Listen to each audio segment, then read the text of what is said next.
add, il y a une méthode qui s'appelle add action listener. Et on va lui donner le listener 10. Alors 10, ça veut dire quoi? Ça veut dire que c'est comme si je suis en train de dire au bouton, tu vas être à l'écoute de listener qui est défini dans cette classe. Et je sais très bien que l'écouteur il est de type action listener. Alors autrement dit, à chaque fois que je clique sur le bouton bouton add, la méthode action performed de cette classe va s'exécuter. Mais après par la suite, je vais vous montrer une autre technique qu'on peut utiliser. Alors déjà, si on vérifie, on va voir le principe suivant. Alors je clique, donc je vois quelque chose qui se fait, n'est-ce pas? Mais après par la suite, je veux par exemple supprimer. Alors je peux penser à la même chose. Alors supprimer, ça veut dire quoi? Supprimer un élément de la liste. Je récupère le numéro de l'élément qui est sélectionné, par exemple index. À partir de la liste 1, il y a une méthode qui s'appelle getSelectedIndex. GetSelectedIndex retourne le numéro de l'élément qui est sélectionné. Et je le supprime. List 1.remove. Et je lui donne comme paramètre l'index. Ah bah si donc je lis le numéro, je le supprime. Mais si j'exécute, est-ce que ça va marcher? Non. Pourquoi? Parce que la même chose, le bouton supprimer, il doit être à l'écoute du listener. C'est-à-dire, vous allez utiliser encore bouton supprimer, point add action listener de 10. C'est-à-dire que je clique sur ce bouton ou ce bouton et on va chercher la réponse dans ce listener. Oui? Si on a implémenté plusieurs interfaces. Comment? Si on a implémenté plusieurs interfaces, par exemple, d'autres listeners, est-ce qu'ils vont chercher seulement à son côté? Alors, je vais vous montrer tout à l'heure. D'accord? Alors, on va finir cette histoire d'un listener. Après, on va ajouter un deuxième listener. Vous allez comprendre les différentes techniques. Alors, pour le dernier cas, quand je clique sur le bouton déplacer, déplacer, ça veut dire quoi? On va le supprimer d'une liste et on l'ajoute à l'autre liste. Alors, déplacer, ça veut dire qu'on va récupérer tout d'abord le numéro de l'élément qui est sélectionné. Plutôt, voilà. On récupère l'élément lui-même. C'est un string.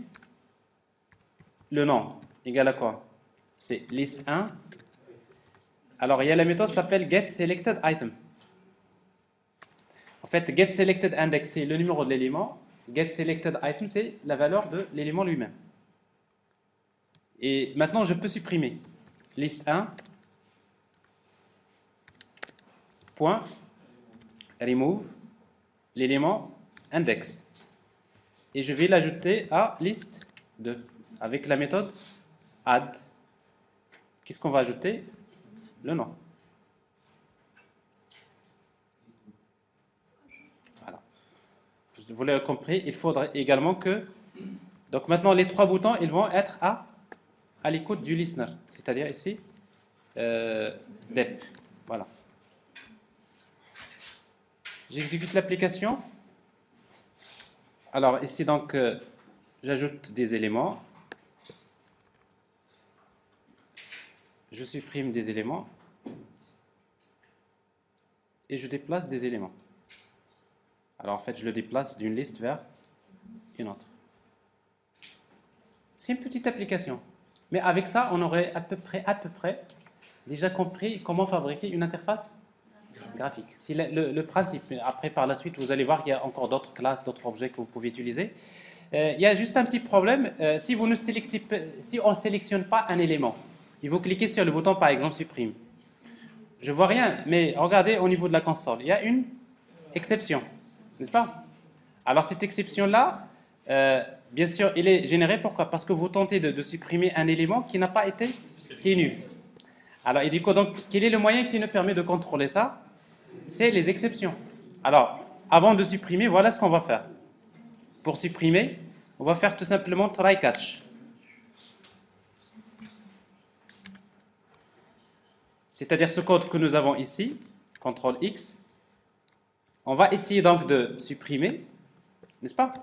Mais si jamais il y a un problème, alors je vais afficher par exemple dans le message d'erreur comme qu'il y a problème. Alors je sais que j'ai label erreur. Il contient une méthode qui s'appelle setText. Et après, par exemple, il faut sélectionner un élément.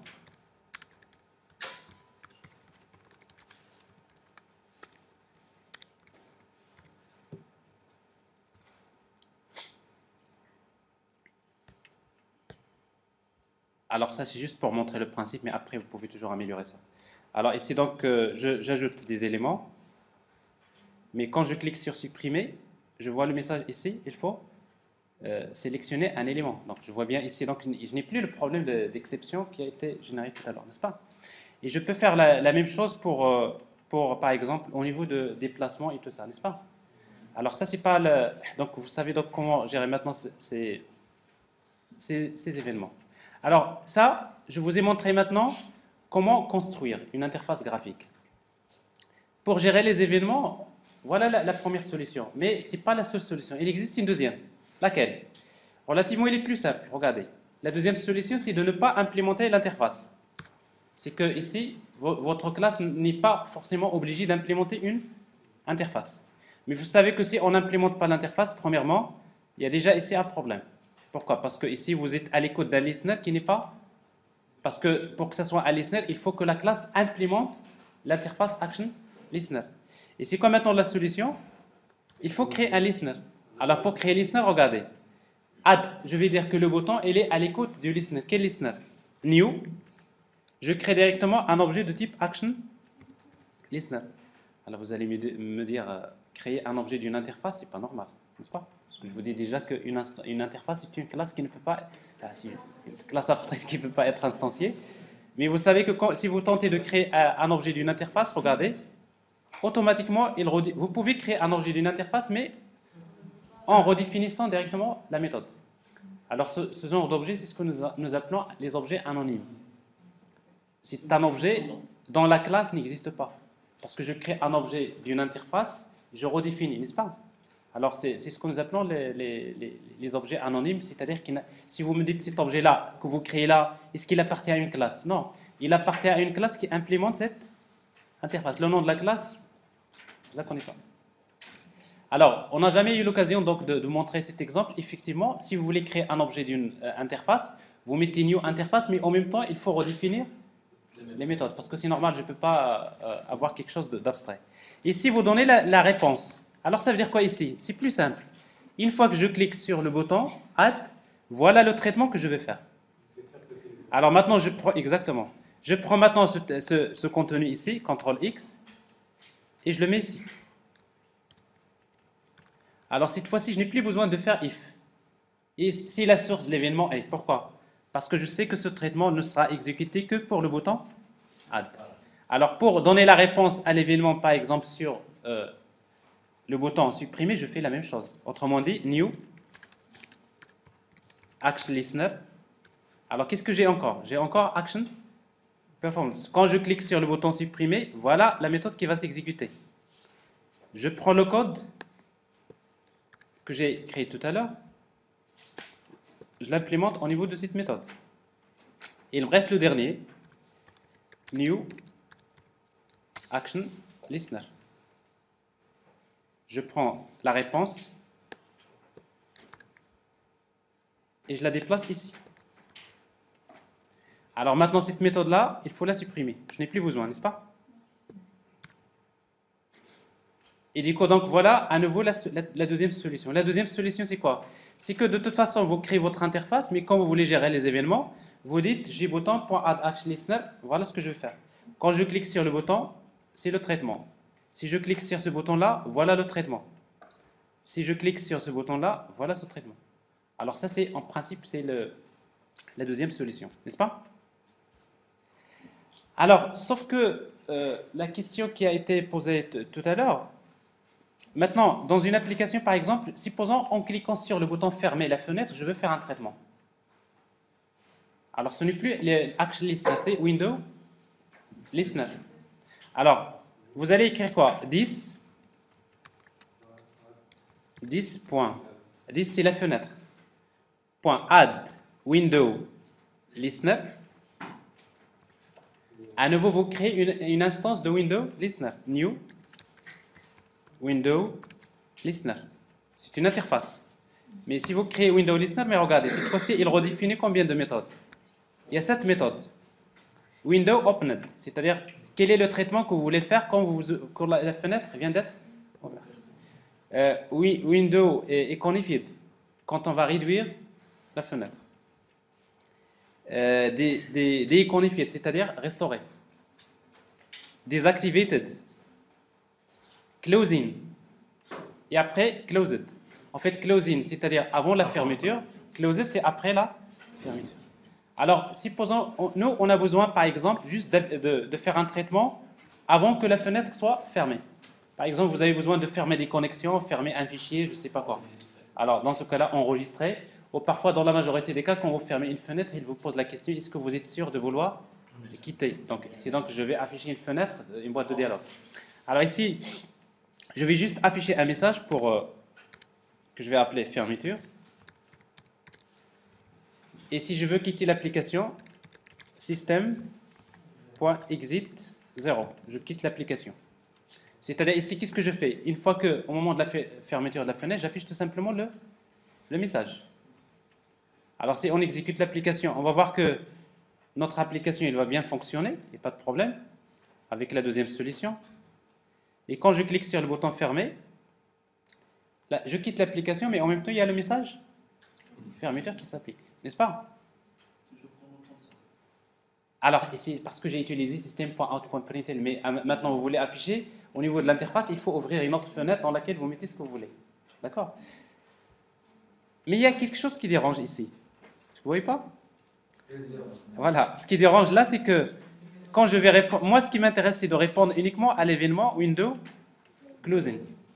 Ben, il dit que donc, mais même si vous ne voulez pas, par exemple, donner la réponse à l'événement et qu'on est vide, vous serez obligé de mettre la méthode là, même s'il est vide.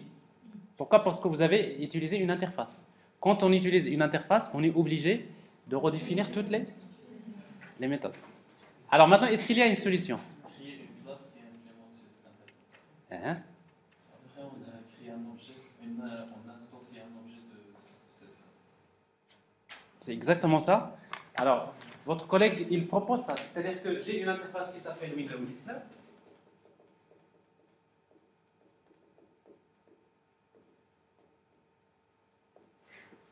Et après, je vais créer une classe que je vais appeler Window Adapter qui implémente cette interface et dans laquelle je vais redéfinir toutes les méthodes. Je les redéfinis déjà d'une manière vide. Après moi, au niveau de mon application, au lieu de créer une instance de l'interface, je crée tout simplement une instance de la classe. Et après, je peux redéfinir les méthodes que je veux. Alors ce genre de classe, c'est ce qu'on appelle une classe adaptatrice. C'est quoi une classe adaptatrice? C'est une classe qui implémente une interface et qui redéfinit déjà toutes les méthodes. Après, par la suite, dans votre application, parfois, au lieu d'utiliser l'interface qui va vous obliger de redéfinir toutes les méthodes, vous utilisez la classe, n'est-ce pas? Alors ici, est-ce que cette classe, vous avez besoin de la créer? Non, elle existe déjà. C'est-à-dire qu'en fait, dans Swing, ces interfaces, plutôt dans AWT, ça existe déjà. Alors, autrement dit, au lieu d'utiliser tout simplement New Window Listener, vous mettez New Window Adapter. Alors, toutes les interfaces Listener, New Window Adapter, il faut l'importer. Alors, sauf qu'ici, voilà, il ajoute encore des accolades. Alors en fait, Window Adapter, toute interface, tout listener, il possède sa classe adaptatrice. Parce que c'est vrai que c'est un problème dans la gestion des événements. Parfois, au lieu d'implémenter une interface qui va vous obliger de définir, par exemple, 15 méthodes, ben vous dites, au lieu d'implémenter l'interface, j'irai de sa classe adaptatrice. Et moi, je redéfinis que la méthode que je veux. Alors maintenant, Window Adapter, et maintenant, je peux supprimer ça. Je supprime les autres méthodes et je garde que la méthode que je veux redéfinir. Alors ça, c'est également un concept qui est utilisé dans les interfaces graphiques. Au lieu d'utiliser une interface, on va utiliser ce qu'on appelle une classe adaptatrice. J'ai pratiquement terminé cette partie-là. C'est bon? Alors, j'ai tout d'un pour être quand même très correct avec vous, j'ai parlé de 3 solutions, n'est-ce pas? Alors maintenant, je vous ai montré que 2 solutions. La première, c'est implémenter l'interface et redéfinir les méthodes. La deuxième, c'est quoi? C'est de directement de créer une instance de l'interface et de définir un listener pour chaque bouton. La troisième solution, c'est toujours à peu près la même chose, c'est de créer une classe interne. C'est ce qu'on appelle les gestionnaires d'événements. Je crée une classe, par exemple, je vais appeler gestionnaire d'événements 1, qui va hériter, par exemple, de la classe Window Adapter. Je veux gérer, par exemple, les événements de type Window Lister.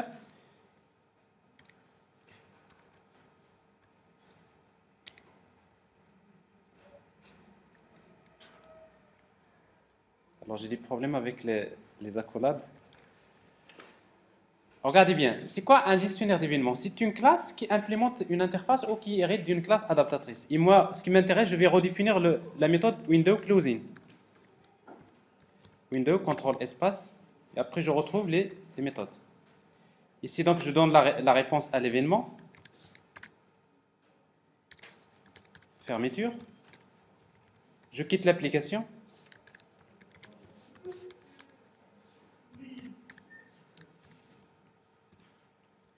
Alors, c'est quoi cette classe-là? C'est ce qu'on appelle un gestionnaire d'événements. Donc, un gestionnaire d'événements, c'est une classe. Réellement, c'est ça le listener. Mais après, comment on va l'utiliser? Maintenant, tout à l'heure, ici, on va supprimer ce que nous avons fait tout à l'heure. Maintenant, si vous voulez utiliser ce gestionnaire d'événements, qu'est-ce que vous allez dire? This.add window listener. Maintenant, vous créez tout simplement new gestionnaire. Ça veut dire quoi? Ça veut dire que quand il y a un événement qui se produit sur la fenêtre, on va chercher la réponse dans quelle classe? Dans cet objet. Alors maintenant, c'est la troisième solution. Alors ici, donc, vous voyez donc les différentes possibilités de gestion des événements. Mais en réalité, quand vous regardez les trois solutions, c'est la même chose. Que vous utilisez la première solution, la deuxième ou la troisième, c'est toujours, ça revient au même. C'est toujours implémenter une interface, redéfinir les méthodes de l'interface. Alors pour terminer, je vais vous montrer comment faire la même interface avec Window Builder. Vous savez, ici, donc, on écrit du code. Et après, par la suite, vous exécutez, c'est toujours bien pour la maîtrise, bien sûr, des interfaces graphiques. Ça, c'est un passage qui est nécessaire. Mais vous pouvez faire la même interface en utilisant des plugins. Alors, il y a un plugin qui s'appelle